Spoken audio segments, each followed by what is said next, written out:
ওরা মানুষ না, সংখ্যালঘু মানুষ না, নিম্নবিত্ত মানুষ না, মফস্বলী মানুষ না।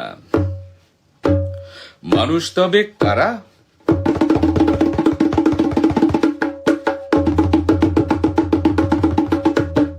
মানুষ তবে কারা? বলছি আমি দাঁড়া। পোড়ায় থানা, পোড়ায় মানুষ, চালায় চাঁদাবাজি। পোড়ায় থানা, পোড়ায় মানুষ, চালায় চাঁদাবাজি। বন্ধুটাকে বানিয়ে শহীদ, বন্ধুটাকে বানিয়ে শহীদ, নিজেই সাজে গাজী।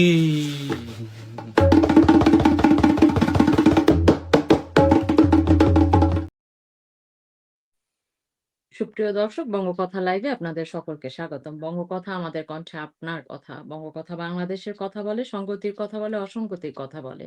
তাই আপনার কথাটি জানাতে এবং জানতে আমাদের ফেসবুক পেজটি ফলো করুন, ইউটিউব চ্যানেলটি সাবস্ক্রাইব করুন। আমরা লাইভের শুরুতেই একটি খুব চমৎকার ছড়ামূলক গান শুনতে পাচ্ছিলেন।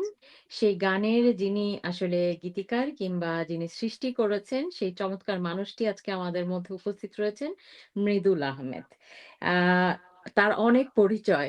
সব পরিচয় দিতে গেলে হয়তো আমাদের লাইভটি আজকে আসলে এখানেই ১০-২০ মিনিট পার হয়ে যাবে এবং আপনারা হয়তো দেখছেন যে তিনি খুব ব্যস্ততার সহিত একের পর এক আসলে সোশ্যাল মিডিয়ায় তাকে নিয়ে যেন একটা কাড়াকাড়ি চলছে।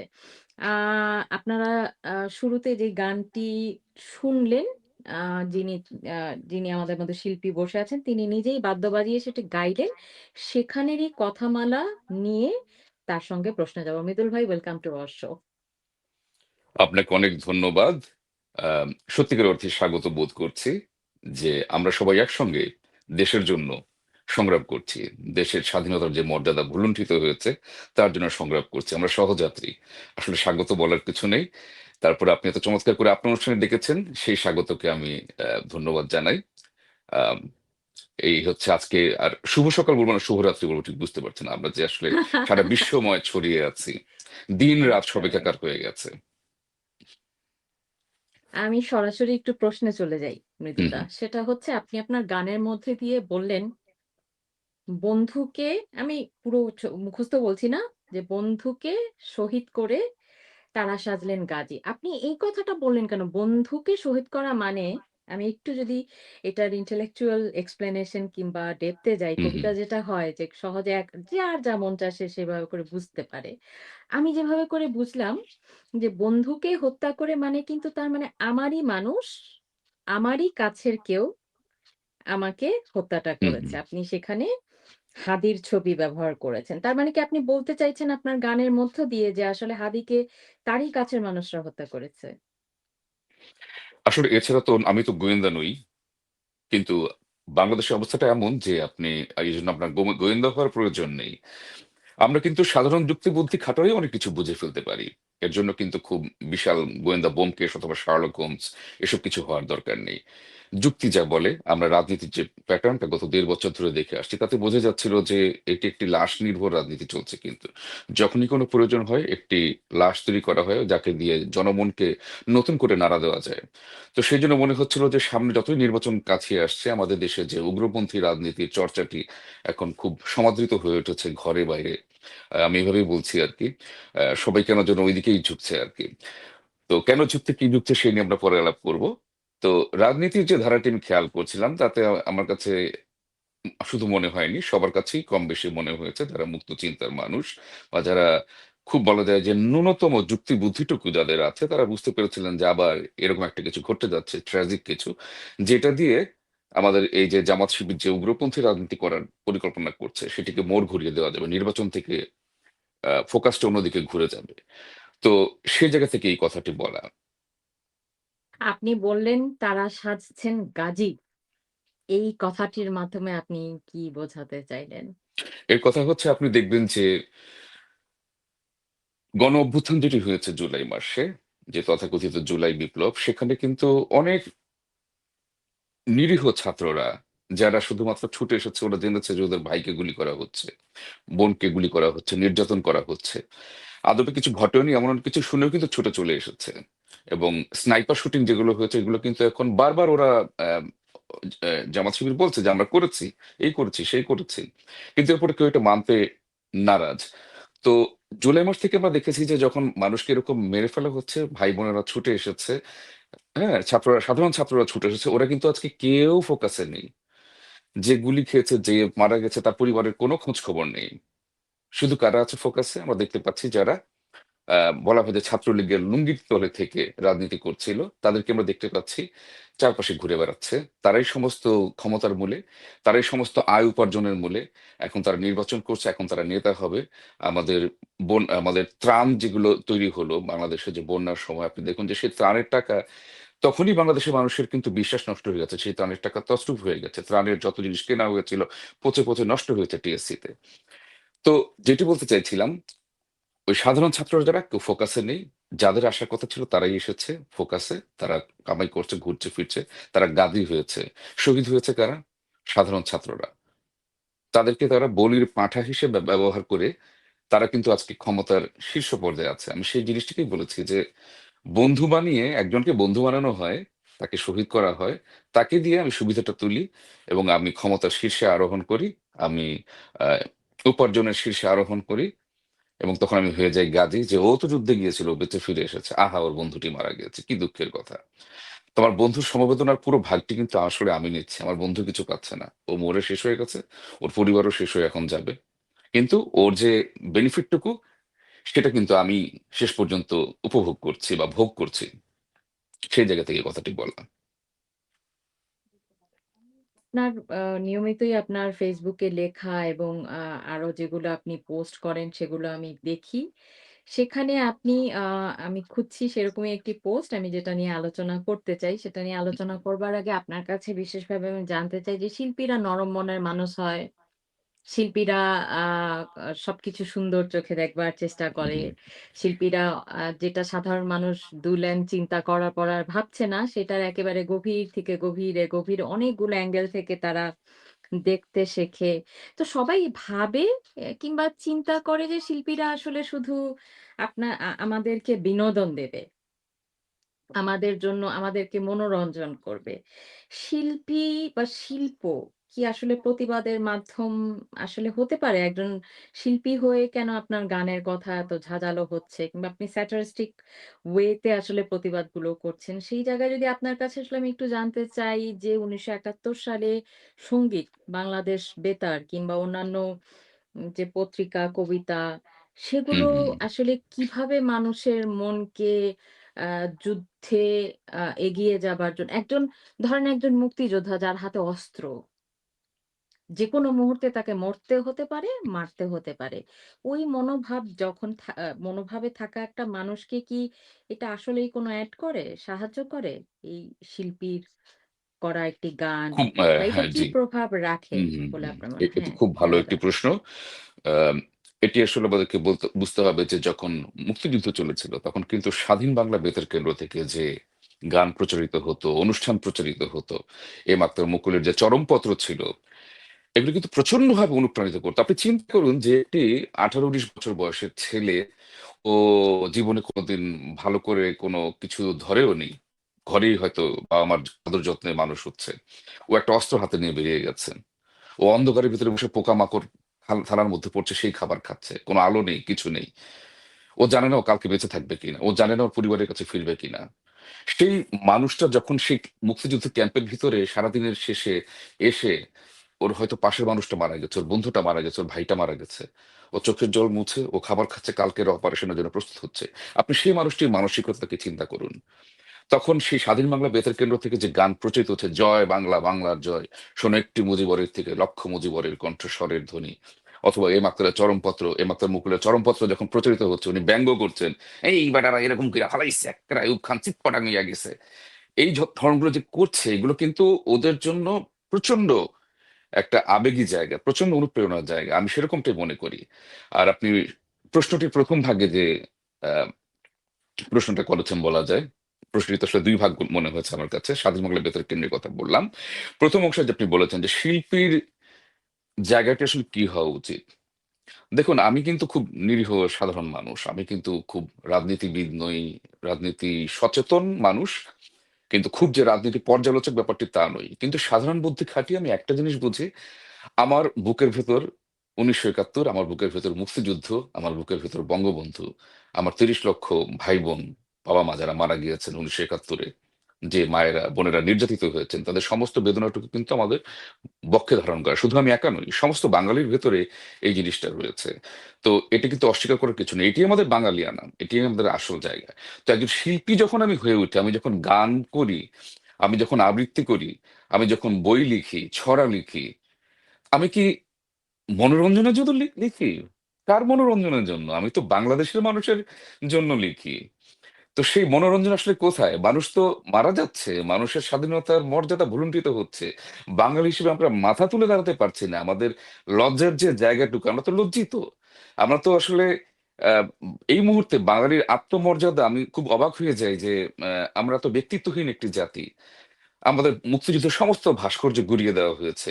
৩২ নাম্বার হচ্ছে শহীদ মিনার, আমাদের যে স্মৃতিসৌধ, তার সমমর্যাদার অথবা তার থেকেও হয়তো, হ্যাঁ, যে আমাদের সেটা একটি প্রাণকেন্দ্র। মুক্তিযুদ্ধের সময়, আগের সময় থেকে শুরু করে বঙ্গবন্ধু সেখান থেকে সমস্ত কিছু পরিচালনা করেছেন।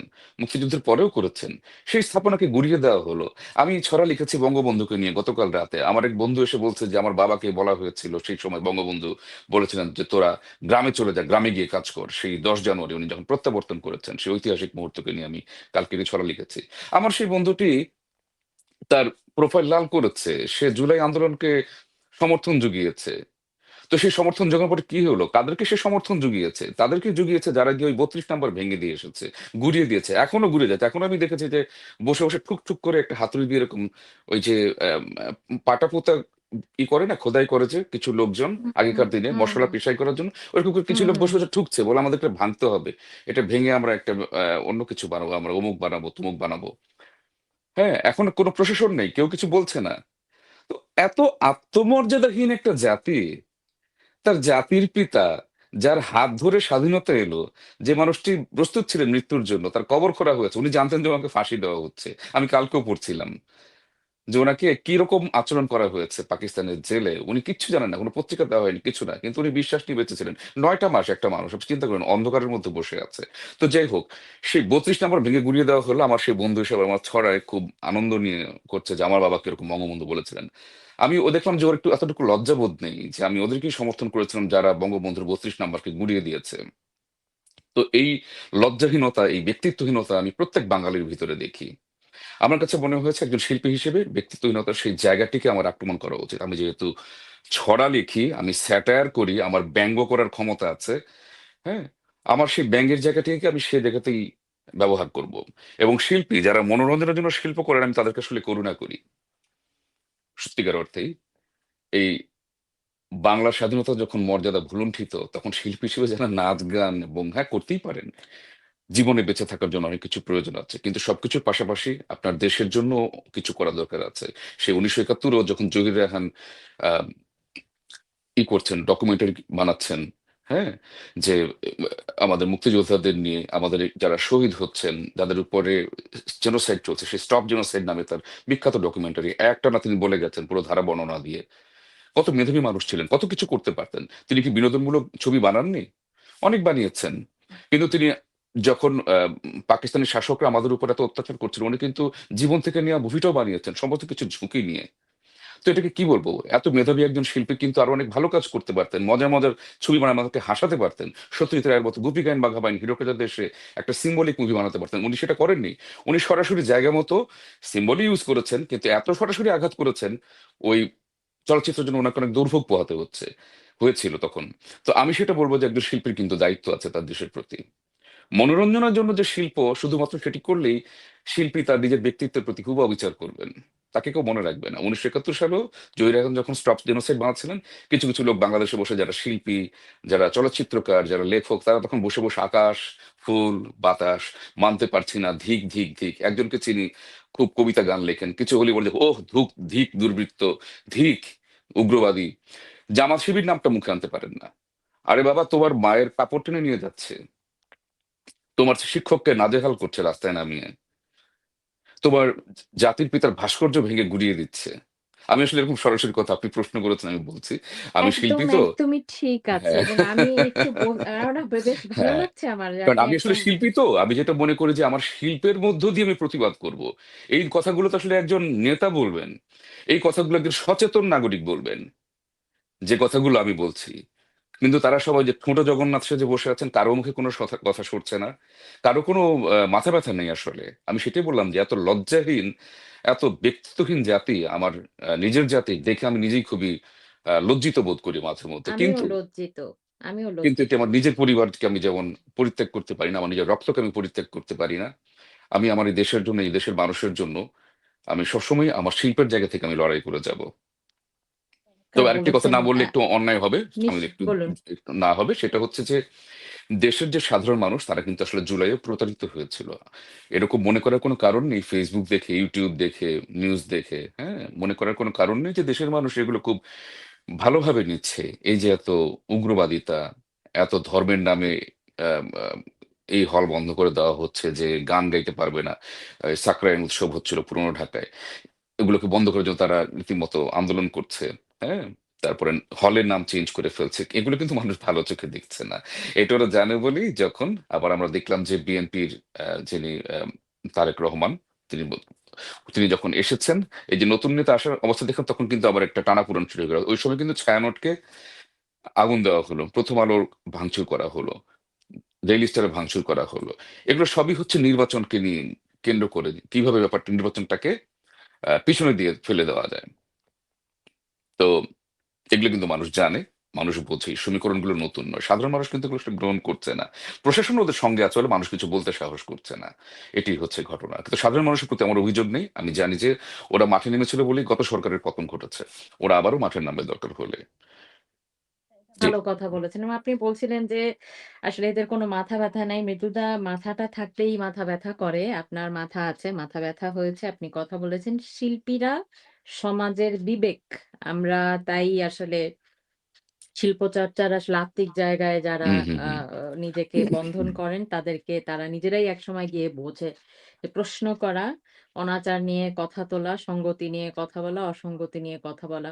আপনার একটি পোস্ট যেটা আসলে আমাকে খুবই নাড়া দিয়েছিল। তারপরেই আমি বেশ একটু ব্যাকুলভাবেই আপনাকে বললাম লাইভে আসতে চাই। আপনি লিখেছেন ডিসেম্বর ৮ তারিখে ২০২৫ এ পাকিস্তানিদের পোস্টটি আমি একটু দর্শকদের উদ্দেশ্যে অল্প একটু জায়গা পড়ে শোনাই। পাকিস্তানিদের আমি অবিশ্বাস করি যখন তারা গোলাপ নিয়ে আসে তখনও। বলেছিলেন হুমায়ুন আজাদ। আর আমি বলি লাল বদরদের আমি অবিশ্বাস করি যখন তারা ইউনূসের নিন্দা আর মুক্তিযুদ্ধ ও বঙ্গবন্ধুর মাহাত্ম্যের গল্প নিয়ে আসে তখনও। সবাইকে অবিশ্বাস করি বললে ভুল বলা হবে। কিছু, কিছু মানুষকে আসলেই করুণাই করি। এরা এতটাই ইডিওটিক যে বিশ্বাস-অবিশ্বাসের প্রসঙ্গটি আসলে সেখানে অবাস্তব। সমাজ দূরে থাক, সংসারের ন্যূনতম দায়িত্বটি কখনো কেউ তাদের উপরে অর্পণ করে স্বস্তিতে থাকতে পেরেছে কিনা সন্দেহ। এই মতামত, এই মতবাদের কারণ কি? এরপরে আপনি ধীরে, ধীরে পুরো বিষয়টাকে আসলে ব্যাখ্যা করেছেন। এই যে আপনি হুম, কথাটি বললেন, আমি বলি লাল বদরদের আমি অবিশ্বাস করি যখন তারা ইউনূসের নিন্দা, মুক্তিযুদ্ধ আর বঙ্গবন্ধুর মাহাত্ম্যের গল্প নিয়ে আসে তখনও। এই বিষয়টা সম্পর্কে আপনার কাছে একটু জানতে চাইবো। তার আগে দর্শকদের উদ্দেশ্যে বলব যে অনেকে মনঃক্ষুণ্ণ হয়েছেন। আমাদের কাছে তথ্য আছে যে এমপি ইলেকশনে দাঁড়াবার চেষ্টা করেছেন। ভেবেছেন যে এখান থেকে এই বিগত সরকারকে আসলে সরিয়ে দিয়ে যে ফায়দাগুলো হবে সেই ফায়দাগুলো না পাওয়ার পরে এখন তারা খুব মুক্তযুদ্ধবাদী হয়ে গেছে। এখন তারা আবার বঙ্গবন্ধুর কথা বলতে চাইছে, ইউনূসের নিন্দা করছে। এটা কিন্তু আমরা দেখতে পাচ্ছি। তবে আমি একটু আ মৃদুল ভাইয়ের মতবাদটা সম্পর্কে জানতে চাইবো। এই অবিশ্বাসের কারণ কি? অবিশ্বাসের কারণটি আমি বোধহয় আমার এতক্ষণ যে কথাগুলো বলেছি এর মধ্যে অনেকাংশে আপনি টের পেয়েছেন। আমি আমার সেই বন্ধুটির কথা যদি বলি, আমার এই বন্ধুর মতোই কিন্তু জাতির সবারই কম বেশি একই অবস্থা। যে যখন ঘটনাটি ঘটে গেছে, ওরা একে, একে অনুভব করছে যে আমরা আ ভুল জায়গা নিয়েছি, আমরা ভুল অংশ নিয়েছি। আমরা এই আন্দোলনে শরিক হওয়া আমাদের উচিত হয়নি। এটি ভুল বোঝার পরেও কিন্তু তাদের কোন রকমের কোন আ পরিবর্তন আমি দেখছি না। যে আমি একটি ভুল স্বীকার করবো, এটি বাঙালির মধ্যে আবার নেই। বাঙালি কিন্তু একই সাথে আত্মমর্যাদাহীন, ব্যক্তিত্বহীন, আবার ক্ষমাও চাইতে পারে না। এটাও তাদের একটা সমস্যা, যে আমি ভুল করেছি, আমি সবার কাছে করজোরে ক্ষমা চাই। এটি কিন্তু খুব সহজ, আমি কিন্তু এটা প্রায় করি। আমি প্রায় সময় ফেসবুকে যখন আমার কারোর সাথে বিতর্ক হয়, আমি যদি দেখি যে না ওনার যুক্তিটা আমার থেকে বেশি যুক্তি মানে সঙ্গত, আমি বলি যে হ্যাঁ আপনি কথাটি ঠিক বলেছেন, আমি আসলে ভুল, আপনার কাছ থেকে শিখলাম, আমি আমি কিন্তু এটি মেনে নিই। তো এটি আমিও তো বাঙালি, আমি একজন মনে করি যে একজন ভালো হতে চাওয়া বাঙালি, একজন চর্চাশীল বাঙালি। মানুষকে সবসময় প্র্যাকটিস করতে হয়।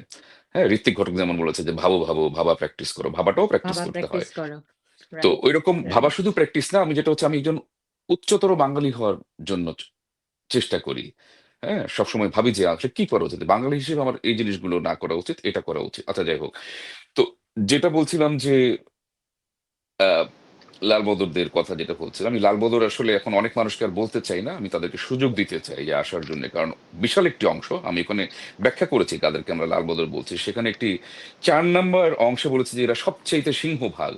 এদেরকে আমি বলেছি যে চলচ্চিত্রের সাবানার মতো, যেটা কথায় কথায় কাঁদে, কথায় কথায় হাসে, সকালবেলা কাঁদে, বিকেলবেলা হাসে, সন্ধ্যাবেলায় একটু ফুপিয়ে কান্না করে, ফুপিয়ে কান্না করার পরে তারপর পাশ বালিশটিকে জড়িয়ে ধরে ঘুমিয়ে পড়ে, এবং সুন্দর ঘুম হয়। রাতে ঘুমে কোনো ডিস্টার্ব হয় না, সকালে আবার উঠে খুব মজা করে দিনটা শুরু করে, অথবা সকালে সেই তো কান্না দিয়ে দিনটা শুরু বাঙালির করে। আবেগ, হ্যাঁ, এদের আবেগ। বাঙালির আবেগ। হ্যাঁ, হ্যাঁ। তো যেটাই হচ্ছে যে এই আহ, উঠলো তো এই নামলো, মানে চলছে আর কি। কম্পনাঙ্ক দিয়ে যদি এটাকে কখনো গ্রাফ তৈরি করা হতো, সেই গ্রাফের মানে এই কাঁটাটা ওদের ভেঙে যেত, এত ওঠানামা করতে থাকবে এটা সবসময়। তো এই হচ্ছে গিয়ে বেশিরভাগ বাঙালি। তো তাদের প্রতি আমার আসলে কোনো অভিযোগ নেই, আমি মনে করি যে তাদের সুবুদ্ধি হওয়া উচিত, নিজের কাছে নিজের ক্ষমা চাওয়া উচিত, আয়নার দিকে তাকিয়ে। কিন্তু অন্য যারা শিক্ষিত মানুষ আছেন, আমি আমার একটা ছোট্ট পোস্টও কিন্তু আমি মাঝে মধ্যেই করি, একটা রেগুলার সিরিজ, ছোট ছোট আকারে কথা। আমি বলি যে অতি উচ্চ শিক্ষিত এবং অতি অশিক্ষিত এই দুই শ্রেণীকে আমি খুব ভয় করি। কারণ অতি অশিক্ষিত বাপের মাথায় উঠে প্রস্রাব করে, এবং অতি উচ্চ শিক্ষিত সেটার সমর্থনে সাফাই গায়।